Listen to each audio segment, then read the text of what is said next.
We really didn't know what was going on. I don't know, we got picked up from school. It was a really weird feeling going on in school. Honestly, I felt really awkward that day already. Our parents picked us up in this car we didn't know and just started driving us around. We didn't see anything coming. Everything felt normal until it all started going downhill.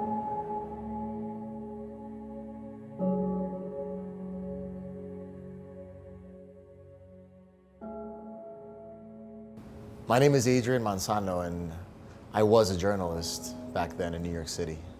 We were really caught off guard. I mean, we had no idea something like this could actually happen. At the time, we were more worried about Donald Trump, Zika virus, Kardashians, photos. That's what was on the news. We had no idea this was coming. I was at school. I think I was in the third, fourth grade. And it's regular day, to be honest. My teacher suddenly became really frantic and she left the room and she started talking to other teachers, and we were just doing our work like any third or fourth grader. People started picking up their kids, and I think I was like the second one or the third one to leave. Our parents would never keep anything from us. They had this relationship with us that it was open, it was honest. And that day, that wasn't what was going on. They were keeping everything from us to the point that we couldn't address them at all. Like I would talk, Mom, what's going on? And there was no response. Considering there were no news outlets to inform the people, it was just a mess. And the bridges, the tunnels, people were literally swimming across the East River trying to get away from Manhattan. There was no communication with hospitals. There was no communication with local health experts. It went from being on social media to being right in front of us. By the time you knew it, you were running from it already. They just said start packing, and then all I remember was getting in the van and trying to drive off. I just remember us trying to grab everything we could own and just putting it in the car. We closed the doors before she even got there, and so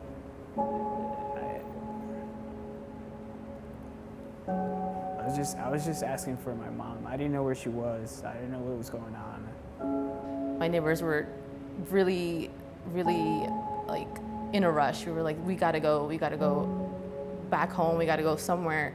And so my parents were like, no, we gotta go to church. We need to be in the safest place, and that's the safest place for them. And so we left the house and we ran to church.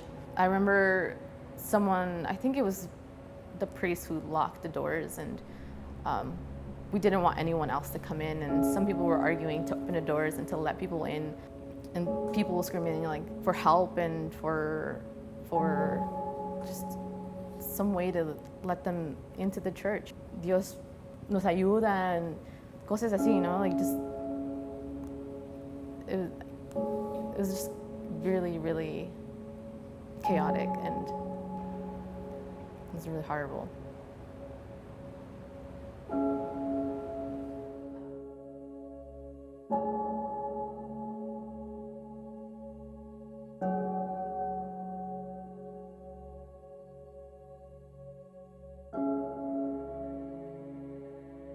We're still trying to understand where the source of this virus came from, and it doesn't have any characteristics found in the animal kingdom, and it also doesn't exhibit some of the viruses that manifest in humans originally. New York City was the perfect place for a virus as aggressive as this one to manifest. There were 8 million people at the time living there, and it's a perfect population for something like this to spread unnoticed. The virus wouldn't notice at first because what it would do to people is they would make them act sort of erratic, and they would be flying off the handle, short-tempered. And in New York City, people already act kind of weird as it is. When we traced it, it all traced back to Grand Central. Grand Central was the ground zero for this virus.